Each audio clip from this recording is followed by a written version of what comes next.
नमस्कार दोस्तों, मेरा नाम है दिनेश कुमार। एक बार फिर मेरे चैनल में आपका बहुत बहुत स्वागत है। और आज हम एमसीक्यूज़ लाइव करने वाले हैं बायोकेमिस्ट्री का, और ये पार्ट 2 है हमारा। और इसके बाद भी बायोकेमिस्ट्री के बाकी पार्ट भी आएंगे, और उसके अलावा एनाटॉमी फिजियोलॉजी और बचा है, तो उसके भी एमसीक्यूज़ हम लेकर के आएंगे। और दूसरी बात ये हम बता देते हैं आपको कि ये वाला लाइव एमसीक्यूज़ जो है आपको पीडीएफ में सवाल दिखाए जाएंगे, और आप जो है इसका आंसर कमेंट्स कर सकते हैं। जिसको आता है आप कमेंट्स ज़रूर कीजिएगा, और ज़्यादा से ज़्यादा शेयर भी कीजिए वीडियो को, ताकि बाकी लोगों तक पहुंच सके, और लाइक भी कर दीजिए वीडियो को। और दूसरी चीज़, अगर आपको पीडीएफ चाहिए है, और ये कंपलसरी सभी के लिए नहीं है, अगर आपको चाहिए है तो आप हमें मेल कीजिएगा। dhurve942@gmail.com है, और मेल आईडी आपको डिटेल इस वीडियो के डिस्क्रिप्शन में मिल जाएगा। क्लास के बाद आप वो मेल देख करके हमें मेल कर सकते हैं, कांटेक्ट कीजिएगा अगर आपको ज़रूरत है तो। नहीं तो आप जो है कॉपी पेन से नोट डाउन भी कर सकते हैं सवाल, जो भी एमसीक्यूज़ हैं वो। और इसमें जो है हम सवाल करेंगे, और इसका आंसर की भी आपको जो है मिल जाएगा। बुक्स वगैरह की रिक्वायरमेंट है, वो भी आप जो है डिस्क्रिप्शन पे लिंक है, आप देख सकते हैं, वहाँ से ऑर्डर कर सकते हैं। तो इसमें जो है हम सवाल आपसे पूछेंगे, और इसका आंसर आप लोग कमेंट्स कीजिएगा, ताकि आप लोगों को आइडिया लग सके। और दूसरी बात ये मैं बता दूं कि जो मैं सवाल बना रहा हूं, आप लोग सोचते होंगे बहुत कम सवाल हैं इसमें 20, लेकिन एक मैं बहुत सारे एमसीक्यूज़ के सवाल बना सकता हूं, लेकिन उसके पीछे का रीज़न क्या है। अगर जैसे कि मैं आपको एग्जांपल के तौर पर समझाऊं, कोई एक सवाल जो है यहाँ पर, उसी से बहुत सारे सवाल बनते हैं, ठीक है, तो वो आपको समझना पड़ेगा। एक ही सवाल से बहुत सारे सवाल बन जाते हैं, तो 100 सवाल बनाने से अच्छा है कि कम सवाल बनाएं और इम्पोर्टेंट हो, और उन्हीं में से सवाल निकालने का जो है टैलेंट जो है वो आप लोगों में होना चाहिए। मैं आपको बता दूंगा किस तरीके से जो है सवाल अलग अलग होते हैं, और बहुत सारे एमसीक्यूज़ जो है बन जाते हैं, लेकिन हम ऐसा नहीं करते हैं। तो आपको जो है वो चीज़ समझना पड़ेगा। तो इसमें जैसा कि पहला जो सवाल आपको दिखाई दे रहा होगा, इसका आंसर आप कर सकते हैं। Lipid are soluble in. अब यहाँ पर लिपिड जो है सॉल्यूबल इन दिया हुआ है, और ये जो है ऑप्शन है आपके पास, ईथर है, क्लोरोफॉर्म है, एसीटोन है, और उसके बाद ऑल ऑफ एबव है। तो आप आंसर कर सकते हैं इसको, लिपिड जो है सॉल्यूबल होता है इनमें से किस में, ठीक है। तो ये आप आंसर कर दीजिएगा इसमें। अब यही सवाल अलग अलग तरीके से हो सकता है, जैसे कि आप इसका आंसर कर रहे हैं, बहुत अच्छी बात है, और इसका आंसर भी हम आपको बता देते हैं, उसके बाद मैं आपको बताऊंगा। तो इसका आंसर जैसे कि डी है, ठीक है, तो अभी अब इसमें ऑल ऑफ एबव है, ठीक है। तो इसी तरीके से क्वेश्चन इसमें अलग भी हो सकता है, लिपिड आर सॉल्यूबल इन, तो बाकी 3 ऑप्शन अलग होंगे, और एक ऐसा ऑप्शन होगा जिसमें सॉल्यूबल होता है, वो वाला ऑप्शन डाल दिया जाएगा। तो ये दूसरा क्वेश्चन बन गया। तो इस तरीके से अलग अलग तरीके से क्वेश्चन को तोड़ मरोड़ करके जो है अलग अलग तरीके से क्वेश्चन इसमें बनाया जा सकता है, ठीक है। तो वो चीज़ जो है आपके ऊपर डिपेंड करता है, आप उसको कैसे समझेंगे। तो ताकि ज़्यादा से ज़्यादा जो है आप उन चीज़ों को, क्वेश्चन को आगे पीछे करके, दाएँ बाएँ करके आप समझ सकते हैं, ठीक है। तो वो चीज़ जो है आपको सीखना पड़ेगा।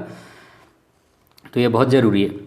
हम चाहें तो बना सकते थे अलग अलग टाइप में क्वेश्चन, लेकिन ऐसा नहीं कर रहे हैं, वो आप थोड़ा बहुत समझने का प्रयास ज़रूर कीजिएगा, ठीक है। अगला सवाल हमारा है, following character are right for lipid. अब इसमें जो है, इसमें से कौन सा कैरेक्टर है जो लिपिड के लिए सही है, ये आपको बताना है।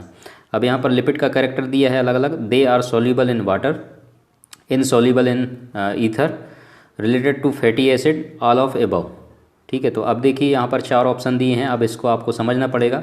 दे आर सॉल्यूबल इन वाटर, तो लिपिड जो है क्या वाटर में सॉल्यूबल होता है, तो ये ऑप्शन आपको जो है देखना है। और इनसॉल्यूबल इन ईथर दिया हुआ है, क्या ये करेक्ट है, या फिर रिलेटेड टू फैटी एसिड, क्या ये वाला सही है, और ये क्या तीनों सही हैं। तीनों सही हैं तो ऑल ऑफ एबव आएगा। जल्दी से आप लोग आंसर कर दीजिए, उसके बाद हम आपको आंसर बताते हैं। आप लोग जल्दी फटाफट जो है, बाकी लोग भी आंसर कीजिएगा, ठीक है। आप 2 का ए बी सी डी ऐसे शॉर्ट में आप आंसर कर दीजिए, क्योंकि इसमें सवाल आपको दिखाया जा रहा है, तो इस तरीके से आप आंसर कर सकते हैं, पूरा लिखने की ज़रूरत नहीं है आपको। तो शॉर्ट में आंसर कर दीजिए। 2 का सी है तो 2 डैश करके उसके बाद सी आप लिख सकते हैं, ठीक है। तो आंसर तो हमने आपको बता ही दिया है। तो इसमें जो है आपको 2 का जो है आंसर आपको सी वाला है, बाकी ये दोनों गलत हैं, ठीक है, और डी वाला भी नहीं आएगा। तो दूसरे का आंसर आपका सी हो जाएगा, रिलेटेड टू फैटी एसिड, ये वाला ऑप्शन जो है इसमें से राइट है लिपिड के लिए। उसके बाद अगला सवाल हमारा है, तीसरा सवाल, रोल ऑफ लिपिड इज। अब इसमें लिपिड का रोल इसमें से कौन सा है, ये आपको बताना है। Act as a fuel and yield energy, protect vital organ, ठीक है। उसके बाद carries for fat soluble vitamin, या ऑल ऑफ एबव। जल्दी से आप लोग आंसर कर दीजिए इसका, उसके बाद हम आंसर बताते हैं, ठीक है। तो ये वाले एमसीक्यूज़ में ज़्यादा टाइम आप लोगों को नहीं मिलेगा, जल्दी जल्दी आप लोग आंसर कर दीजिए, क्योंकि आपको स्क्रीन पर सवाल दिखाए जा रहे हैं, ठीक है, तो इसलिए आपको ज़्यादा समय हम नहीं देंगे, जल्दी से आप लोग आंसर कर दीजिए, उसके बाद जो है हम आंसर आपको बता देते हैं। तीसरे का आंसर आप लोग जल्दी से बता दीजिए।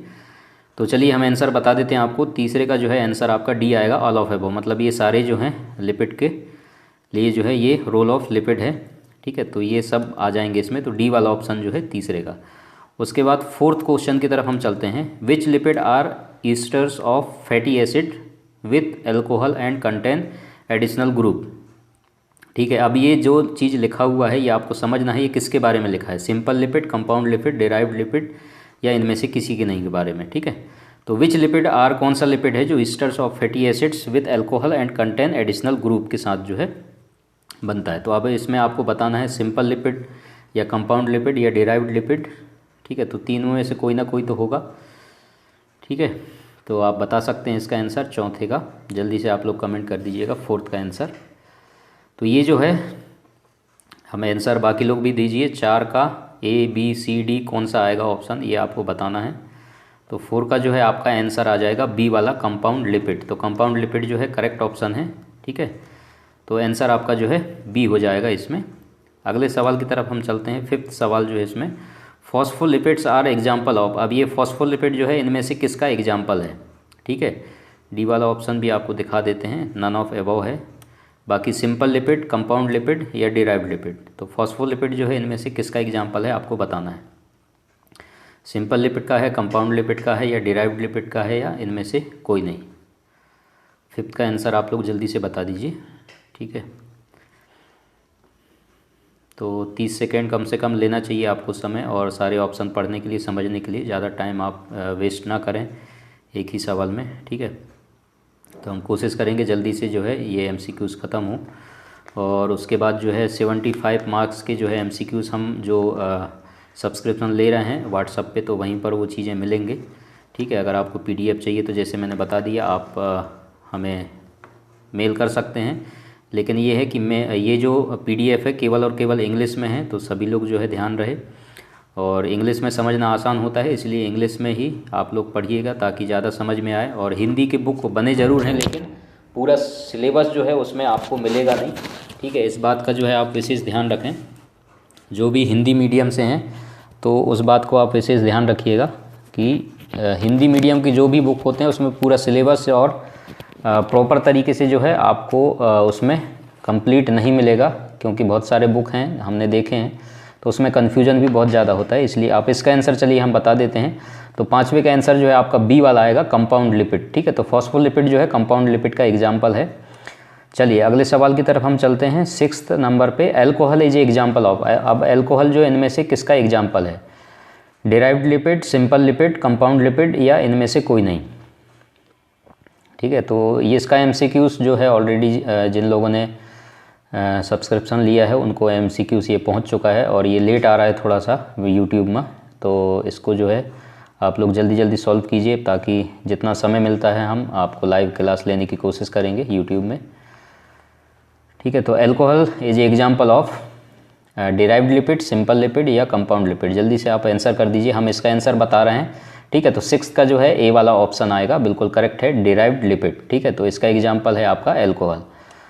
तो अगला जो है saturated fatty acid is, 7 number का क्वेश्चन जो है, अब इसमें से बताना है सैचुरेटेड फैटी एसिड इनमें से कौन सा है।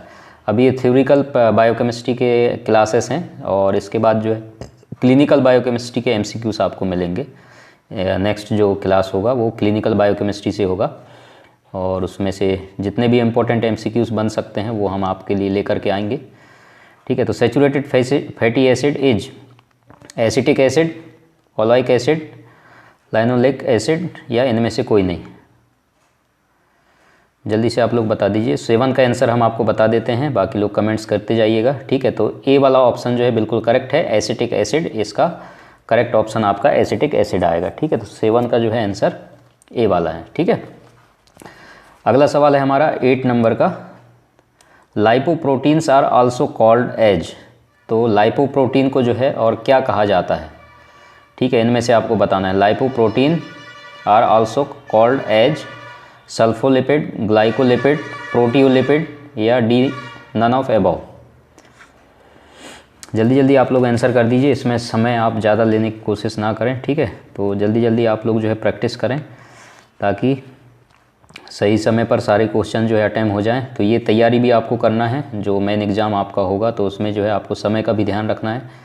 ऐसा ना हो कि आप बाकी सवालों में आप समय नहीं बच पा रहा है और जल्दी जल्दी में गलत ऑप्शन करके आ रहे हैं जिनको आंसर आपको सही हो जाना चाहिए। कई बार ऐसा होता है, इसलिए समय का भी विशेष ध्यान रखें, ठीक है। कुछ सवालों में हम बहुत ज़्यादा समय वेस्ट कर देते हैं और आसान सवाल जो होते हैं उनमें हम गलत क्लिक करके आ जाते हैं, जबकि वो सही हो जाना चाहिए था। तो लाइपोप्रोटीन का आंसर हम आपको बता देते हैं। तो इसका जो है आपका सी वाला ऑप्शन आएगा, प्रोटियोलिपिड, ठीक है। तो ये इसको जो है करेक्ट ऑप्शन है। अगला सवाल 9th नंबर का, which are not in example of lipid, इनमें से कौन सा जो है लिपिड्स का एग्जाम्पल नहीं है, वैक्स, फैट, एल्कोहल या प्रोटीन, ठीक है। बहुत आसान सवाल है ये, आप इसका आंसर भी जल्दी से कर दीजिएगा। तो लिपिड का एग्जाम्पल इनमें से कौन नहीं है, वैक्स, फैट, एल्कोहल या प्रोटीन।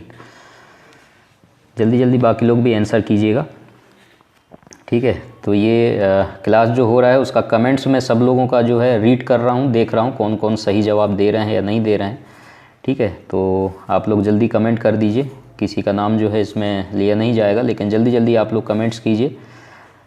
तो जितने ज़्यादा लोग पार्टिसिपेट करेंगे और उनके बीच में से आप आंसर करेंगे तो आपको भी पता चलेगा कि कितना आपसे बन रहा है, ठीक है। तो उस बात का जो है विशेष ध्यान रखें आप। तो 9th का आंसर जो है हम आपको बता देते हैं, लास्ट वाला है प्रोटीन, डी वाला ऑप्शन जो है बिल्कुल करेक्ट है। बाकी सब जो है लिपिड्स के एग्जाम्पल है, केवल प्रोटीन है जो लिपिड्स का एग्जाम्पल नहीं है, ठीक है। अगला सवाल हमारा है LDL इज, अब LDL के बारे में इसमें पूछा है, ठीक है। अलग अलग जो है नाम इसमें दिए गए हैं, तो कौन सा जो है सही नाम है LDL का वो आपको बताना है। इसमें से जल्दी से पढ़ के आप बता दीजिए। स्क्रीन पर आपको सवाल दिखाए जा रहे हैं, ऑप्शन भी दिखाए जा रहे हैं, आप लोग पढ़ सकते हैं और आंसर जो है कर सकते हैं इसका, ठीक है। तो LDL के बारे में बहुत सारे क्वेश्चन बनते हैं, तो आप उस बात को भी विशेष ध्यान रखें। LDL का फुल फॉर्म पूछ लिया, ठीक है। LDL के बारे में आपको बहुत सारे सवाल बन सकते हैं, तो वो सारी चीज़ें हम बना करके लेके नहीं आ रहे हैं, लेकिन आपको इससे पता चलता है कि आपको ये इम्पोर्टेंट चीज़ें हैं, ठीक है। तो LDL के बारे में जितना कुछ जानकारी हो सकता है आप याद रखें, ताकि जो भी इससे सवाल बन सकते हैं वो अगर आता है तो आपको आना चाहिए वो सवाल, ठीक है। तो इस बात को विशेष ध्यान रखें आप। तो LDL जो है इसमें जो कुछ दिया है आपने पढ़ लिया होगा, और बी वाला ऑप्शन बिल्कुल सही है, लो डेंसिटी लाइपोप्रोटीन इसका करेक्ट ऑप्शन है। तो बी वाला ऑप्शन जो है बिल्कुल करेक्ट है। अगला यहाँ पर पूछा है 11वें नंबर का, बैड कोलेस्ट्रॉल एज। अब मैंने सवाल जैसे एक ही बना दिया बैड कोलेस्ट्रॉल, ठीक है। तो गुड कोलेस्ट्रॉल का भी सवाल बन सकता है, ज़रूरी नहीं है, लेकिन मैंने बनाया नहीं है, ठीक है। इसका मतलब ये नहीं है कि वो इम्पोर्टेंट नहीं है, तो इस बात को भी आपको विशेष ध्यान रखना है। तो ज़्यादा क्वेश्चन हम नहीं बनाते हैं, लेकिन उस चीज़ का आपको विशेष ध्यान रखना है। तो सभी तरीके के सवाल पूछे जा सकते हैं। अब इसमें से बैड कोलेस्ट्रॉल आपको बताना है कौन सा है, ठीक है। LDL, HDL, VLDL या फिर नन ऑफ एबव। जल्दी से आप लोग आंसर कर दीजिए, आगे बढ़ेंगे हम। बैड कोलेस्ट्रॉल का एग्जाम्पल आपको बताना है, इसमें से कौन सा बैड कोलेस्ट्रॉल है। तो चलिए, ये सब लोगों को, अधिकतर लोगों को पता है इसके बारे में। तो ए वाला ऑप्शन जो है बिल्कुल करेक्ट है, LDL। तो LDL जो है बैड कोलेस्ट्रॉल में आता है, ठीक है। तो ये आपका करेक्ट ऑप्शन है। अगले सवाल की तरफ हम चलते हैं 12वें नंबर पर। तो cholesterol in the body is produced by, तो कोलेस्ट्रॉल जो है बॉडी में इनमें से किसके द्वारा जो है प्रोड्यूस होता है, ये आपको बताना है। अलग अलग ऑप्शन है, आप लोग पढ़ लीजिएगा, ठीक है। और उसके बाद आंसर बताइए इसमें से कौन सा करेक्ट ऑप्शन है। तो आप डायरेक्ट लिख सकते हैं 12 का A या 12 का B, 12 का C या 12 का D, जो भी आपको लगता है आंसर आप बता दीजिए। उसके बाद हम आंसर आपको बता रहे हैं इसमें से, तो हम इसका आंसर आपको बता देते हैं। तो 12 का जो है आपका C आएगा, लिवर, ठीक है। तो cholesterol in the body produced होता है आपके लिवर में, ठीक है। तो ये करेक्ट ऑप्शन है आपका। अगले सवाल की तरफ हम चलते हैं 13वें नंबर पर, और लिपिड प्रोफाइल टेस्ट एज। अब इसमें से जो है आपको लिपिड प्रोफाइल टेस्ट बताना है, ठीक है। तो लिपिड प्रोफाइल टेस्ट आपको जो है बताना है इसमें से ट्राइग्लिसराइड, HDL या LDL। जल्दी से आप लोग बता दीजिए, और उसके बाद हम आंसर आपको बताते हैं इसमें से। बाकी लोग भी कमेंट्स कर दीजिएगा, ठीक है। लिपिड प्रोफाइल टेस्ट इनमें से कौन सा है आपको बताना है, तो जल्दी से आप बताइए, उसके बाद हम आंसर बता रहे हैं, ठीक है। तो लिपिड प्रोफाइल टेस्ट में ये सारे के सारे आएंगे, मतलब डी वाला ऑप्शन बिल्कुल करेक्ट है, ऑल ऑफ अबव आएगा, ठीक है। अगला सवाल जो है हमारा, elevation of the total cholesterol values in plasma is considered to be a prime risk factor 4। ठीक है, अब इसका आंसर आपको बताना है। अगर टोटल कोलेस्ट्रॉल वैल्यू जो है एलिवेशन होता है उसका प्लाज्मा में, ठीक है, तो इनमें से कौन सा जो रिस्क फैक्टर जो है आपको देखने को मिलेगा। ठीक है, तो coronary heart disease, pulmonary disease, renal disease या इनमें से कोई नहीं।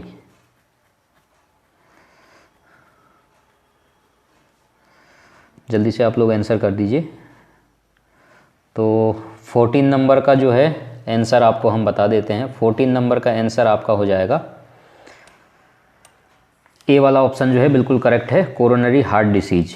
ठीक है, तो ये वाला ऑप्शन जो है आपका बिल्कुल करेक्ट है। उसके बाद 15 नंबर का question fill in the blanks है। Are biological catalyst they catalyse biochemical reaction in living system. ठीक है, तो उसको क्या बोला जाता है उसके बारे में डेफिनेशन दिया हुआ है, विटामिन, प्रोटीन, लिपिड या एंजाइम। ठीक है, अब इसी चीज़ का जो है हिंदी आपको देता तो वो थोड़ा सा समझने में परेशानी होता है, इसलिए आप जो है इंग्लिश में समझने की कोशिश करें। बाकी जो हिंदी मीडियम से हैं, ठीक है, तो इंग्लिश उतना टफ नहीं है। आप केवल ये मत सोचें कि हम हिंदी में ही पढ़ेंगे या हिंदी में तैयारी करेंगे। आप जो है कोशिश कीजिए, बहुत आसान है, उतना टफ नहीं है। ठीक है, फिल इन द ब्लैंक्स है। Are biological catalyst they catalyse biochemical reaction in living system. तो इसका आंसर जो है आपका हम बता देते हैं। 15 का आंसर जो है आपका आ जाएगा डी वाला। ठीक है, तो एंजाइम्स जो है इसका डेफिनेशन दिया है, तो उसके बारे में जो है यहाँ पर आपसे सवाल पूछा गया था। 16 नंबर का सवाल है, transaminase is a example of. ठीक है, तो ट्रांस अमाइनेज जो है इनमें से किसका एग्जाम्पल है वो आपको बताना है। 16 नंबर का सवाल है, जल्दी से आप लोग आंसर कर दीजिए। 4 ऑप्शन आपके पास हैं, A B C D. Oxidoreductase, transferase, hydrolase या लाइसेस। जल्दी से आप लोग आंसर कर दीजिए। शॉर्ट में आंसर करना है 16 का, उसके आगे लिख दीजिए ए बी सी डी जो भी आपको लगता है। ठीक है, तो आंसर हम बता देते हैं इसका भी। 16 का जो है आपका बी आएगा, ट्रांसफरेज। ठीक है, तो ये वाला ऑप्शन जो है बिल्कुल करेक्ट है। अगला सवाल हम चलते हैं जल्दी से। Factors which effects enzyme activity is. तो इनमें से जो है एंजाइम की एक्टिविटी को ऐसा कौन सा फैक्टर है जो इफेक्ट करेगा। टेम्परेचर, पीएच, एंजाइम कंसंट्रेशन या ऑल ऑफ एबव। तो ये भी बहुत आसान सवाल है, जल्दी से आप इसका भी आंसर कर दीजिएगा। 17 का और थ्योरिकल पार्ट है ये, और उसके बाद प्रैक्टिकल पार्ट ज़्यादातर पूछा जाता है, लेकिन फिर भी हमें जो है हर तरीके से तैयारी करना है। जो भी सिलेबस हमारे पास है हमें पूरी तरीके से तैयार होकर के जाना है एग्ज़ाम अगर हम प्रिपरेशन कर रहे हैं तो। ऐसा नहीं है कि आपको केवल प्रैक्टिकल पार्ट तैयार करना है और थ्योरिकल पार्ट आप मिस कर दिए, ऐसा नहीं करना है। ठीक, हर एक तरफ से जो है आपको तैयारी करना है। अगर आपको सक्सेस होना है तो सारे चीज़ों का नॉलेज आपको बाकी लोगों से ज़्यादा जो है आपको लेना पड़ेगा, तभी जा कर के जो है आप 100 में से जो है अधिकतम स्कोर कर पाएंगे। ठीक है, तो 17 का जो है बहुत आसान ऑप्शन है। सारे के सारे जो है फैक्टर्स हैं जो इफेक्ट करेगा एंजाइम को, डी वाला ऑप्शन बिल्कुल करेक्ट है आपका। ठीक है, 18वां जो है क्वेश्चन यहाँ पर दिया है, in the condition of infective hepatitis in liver which test are suggested. अगर हेपेटाइटिस जो है कोई इन्फेक्टिव है, ठीक है, तो आपको जो है लिवर में अगर प्रॉब्लम है, ठीक है, तो आप जो है इनमें से कौन सा टेस्ट के लिए सजेस्ट करेंगे, ये आपको पूछा है। ठीक है, तो आपके पास ऑप्शन है acidic phosphatase, alkaline phosphatase, CPK या फिर SGPT, SGOT। तो आप लोग आंसर कर दीजिए जल्दी से, उसके बाद हम आपको आंसर बता रहे हैं 18 का। तो 18 का जो आंसर है आपको जल्दी से हम बता देते हैं, टाइम जो है बचाना है जल्दी से। तो आपका ऑप्शन जो है डी वाला ऑप्शन बिल्कुल करेक्ट है। ठीक है, तो डी वाला ऑप्शन जो है SGPT, SGOT। उसके बाद जो है 19 जो है आपका सवाल है, in the condition of myocardial infection which test are suggested. ठीक है, तो मायोकार्डियल के लिए जो है आप इनमें से कौन सा टेस्ट जो है सजेस्ट करेंगे, ये आपसे सवाल पूछा गया है। CPK, SGOT, LDH या ऑल ऑफ एबव। तो जल्दी से आप लोग जो है कमेंट्स कर दीजिए इसका आंसर भी, बहुत आसान है ये भी। ठीक है, तो 19 का जो है आंसर आप जल्दी से कर दीजिए। चलिए बाकी लोग भी आंसर कर दीजिएगा, ठीक है। हम आंसर आपको बता देते हैं। तो इसका आंसर जो है आपका डी आएगा। ये सारे के सारे टेस्ट जो है आप इसके लिए सजेस्ट करेंगे, ठीक है। उसके बाद जो है अगला सवाल जो है amylase determination is done for. तो एमाइलेज डिटर्मिनेशन जो है इनमें से किसके लिए जो है सजेस्ट किया जाता है, एमाइलेज डिटर्मिनेशन हम करते हैं, ये आपको बताना है, ठीक है। रिकेट्स के लिए या प्रोस्टेटिक कार्सिनोमा के लिए, एक्यूट पैंक्रियाटिस के लिए, या इनमें से कोई नहीं, ठीक है। तो मैं बेसिक सवाल जो है फिर बार बार बोल रहा हूँ, इन्हीं में से बहुत सारे सवाल बन सकते हैं, ठीक है। तो ये आप जो है खुद समझिएगा, मैं समझाकर आपको बता दिया है किस तरीके से आप समझ सकते हैं, ठीक है। एक सवाल से बहुत सारे सवाल जो है निकल करके बन सकते हैं। अगर हम ऐसे बनाने लगेंगे तो कितने सवाल जो है हम बनाते रहेंगे एक ही सब्जेक्ट के। तो हमें जो है केवल मेन चीज़ों पर फोकस करना है और आगे बढ़ना है, तो इस बात का आप विशेष ध्यान रखिएगा। तो 20 नंबर का जो हमारा सवाल है उसका आंसर आपका सी वाला आ जाएगा, एक्यूट पैंक्रियाटिस, ठीक है। अगला जो हमारा सवाल है SGOT एज। तो SGOT का फुल फॉर्म यहाँ पर पूछा गया है। आपके पास ये सारे ऑप्शन हैं, आप लोग पढ़ लीजिएगा और इसका आंसर दे दीजिए जल्दी से। SGOT का फुल फॉर्म पूछा है, जल्दी से आप बता दीजिए पढ़ करके, ठीक है। तो कन्फ्यूजन ना हो, जल्दबाजी ना करें। अगर ऐसा सवाल पूछा जाता है तो जल्दबाजी में आप गलत ऑप्शन मत कर दीजिएगा, ठीक है। आप लोग आराम से पढ़िए, ध्यान से समझिए, उसके बाद आप आंसर कीजिए।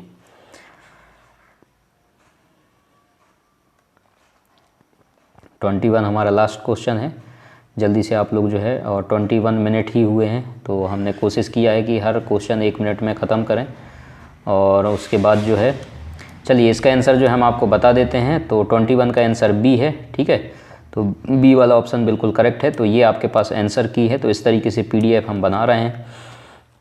तो ये आपका आंसर की हो गया और ये आप देख सकते हैं, ठीक है। और लिख भी सकते हैं और मिला सकते हैं आपके कितने आंसर सही हुए हैं, कितने गलत हुए हैं, कितना तैयारी की आपको ज़रूरत है। चलिए तो आज का क्लास यहीं पर ख़त्म करते हैं और आगे जो है बायोकेमिस्ट्री के क्लिनिकल पार्ट आएंगे, तो उसको ज़रूर देखिएगा, बहुत इंपॉर्टेंट है। उसके बाद हम एनाटॉमी फिजियोलॉजी में जाएंगे, ठीक। तो उस बात को आप विशेष ध्यान रखिए और तैयारी करते रहिएगा और अच्छे से पढ़िएगा, मेहनत कीजिए। Best of luck, thank you so much.